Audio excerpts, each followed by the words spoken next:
Hi guys, welcome to Rima's Garden. আজি মই আপোনালোকক মোৰ প্লান্টছ ফুল দেখুৱাবৰ কাৰণে ভিডিঅ' কৰা নাই, ভিডিঅ'টো বনোৱা নাই। আজি মই এনেকুৱা এজোপা জলকীয়া গছ আপোনালোকক দেখুৱাম।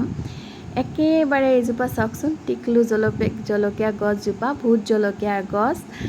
মই এজোপা সৰু জলকীয়া পুলি এটা লগাইছিলোঁ আৰু অকণমান ডাঙৰ হৈছে আৰু সেই গছজোপাতে চাওক কেনেকৈ ডাল ভৰি ভৰি জলকীয়া লাগিছে।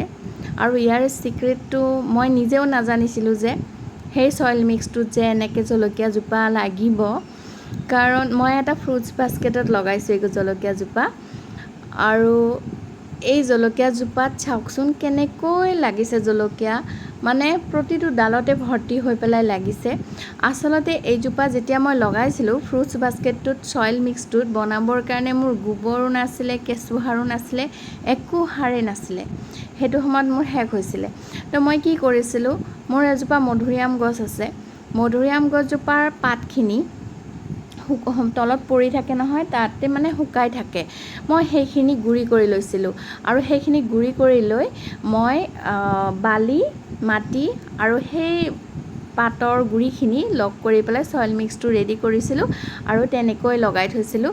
আৰু মই এনেকুৱা জেগাত ৰাখিছোঁ খুব অকণমান ৰ'দ পায় আৰু গ্ৰীণ নেটৰ পৰা ছাঁও পায়, গতিকে এনেকুৱা জেগা এটাত আছে। কিন্তু ইমান ধুনীয়াকৈ ডাল ভৰি ভৰি লাগিছে, সেই সয়েল মিক্সটোৰ কাৰণে যে ইমান ধুনীয়াকৈ সাৰ পাই পেলাই গছজোপা এনেকৈ বাঢ়িব মই কেতিয়াও ভবা নাছিলোঁ। সেইকাৰণে মই আপোনালোকক শ্বেয়াৰ কৰিলোঁ, কাৰণ ভোট জলকীয়া গছ মই আগতেও বহুতবাৰ লগাইছোঁ, কিন্তু মই ইমান এনেকৈ ছাকচেছ হোৱা নাছিলোঁ আৰু গছজোপাৰ চেহেৰাটোও ভাল নাছিলে। মই যেতিয়া এজোপা বজাৰৰ পৰা আনিছিলোঁ একেবাৰে চেহেৰাটো বেয়া আছিল, তাতে মই একো যত্নও লোৱা নাই, মানে পানী স্প্ৰে'টো পাইছে গছজোপাই, বাকী একো যত্ন লোৱা নাই। আৰু মই না কোনোবাই না খুচৰি দিছোঁ, না মই কিবা কৰিব পাৰিছোঁ, কেৱল পানীখিনি মই নাথকা হ'লেও মোৰ হাজবেণ্ডে দিছে। তেনেকৈ গছজোপা এনেকৈ ডাল ভৰি ভৰি লাগিছে। মই ভাবিলোঁ এইটো নিশ্চয় আপোনালোকৰো কেতিয়াবা কামত আহিব।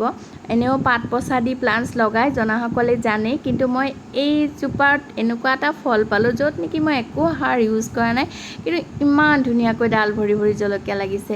সেইটো কাৰণে আপোনালোকৰ লগত শ্বেয়াৰ কৰিলোঁ আৰু আপোনালোকৰ কেনেকুৱা লাগিল জনাব। ভাল লাগিলে লাইক কমেণ্ট কৰিব।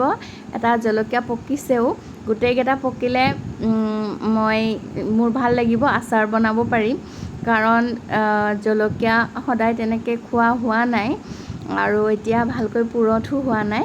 আৰু মোৰ সয়েল মিক্সটো ইমানেই যাদুকৰী হৈ গ'ল, মধুৰিআমৰ শুকান পাতৰ গুড়াখিনি, সেই গুড়িখিনিয়ে মানে হয়তো গছজোপা পানী দিওঁতেহে সাৰ হ'ল আৰু তাৰ পৰাই ধুনীয়া হৈ গ'ল।